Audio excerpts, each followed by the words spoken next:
এই পশুর কথা শোনেন। হ্যাঁ, এই পশু এটা জব করে খাওয়া, এটা জায়েজ, হালাল। কিন্তু হাদিস শরীফের মধ্যে আসছে জব করার যে যন্ত্রটা এটা যেন খুব ধারালো হয়, আর জব করবা কিন্তু ওদের কষ্ট যেন না পায়।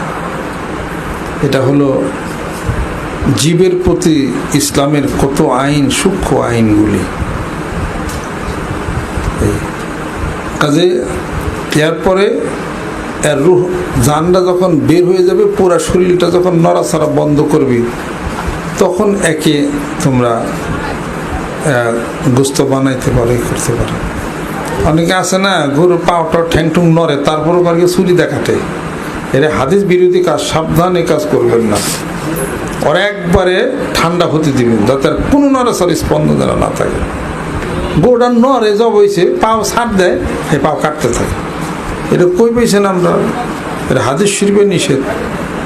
এত হাদিস শরীফ তার পড়েন না আপনারা।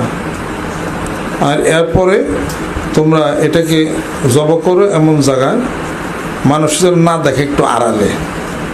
অনেক মানুষ দেখতেছে একটা খাসির ধরে জব করে, দেখতে দেখতে কেমন দেখা যায়। হ্যাঁ, এই কাজটা করেন না। ইসলাম খুব ভদ্রতা শিখাইছে।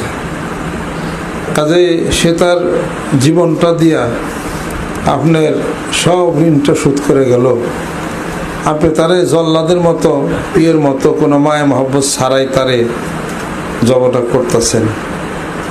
তার প্রতি একটু মহব্বত, ভালোবাসা, একটা আদর করে এটি করে বুঝে সিজা, আর তারপর আল্লাহর কথা বলে যাবার সময় তো বলতে হয় বিসমিল্লাহ আল্লাহু আকবার। এরপরও মনে মনে কিছুক্ষণ যে আল্লাহ, আমার অধীনে একটা পশু ছিল, সে তার জীবনটা আমাকে দিয়ে দিল, তার চামড়াটা বিক্রি করলাম, চামড়া দিয়া জুতা বানাইলাম, তার হাড় দিয়া চিরুনি বানাইলাম, কিন্তু আমি তো তোমার কোনো ঋণ শোধ করতে পারি না। এটা তো তুমি আমার জন্য হালাল করছো।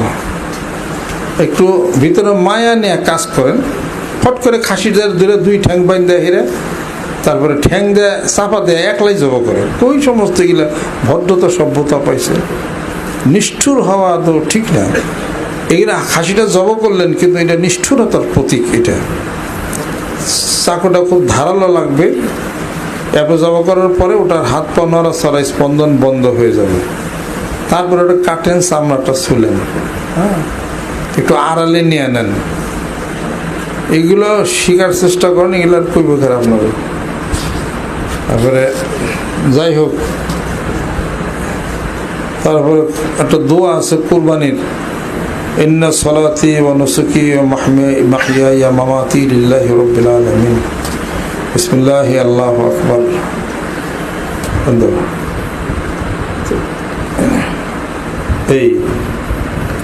এইগুলা এরপর গোস্ত খাওয়ার দোয়া কি?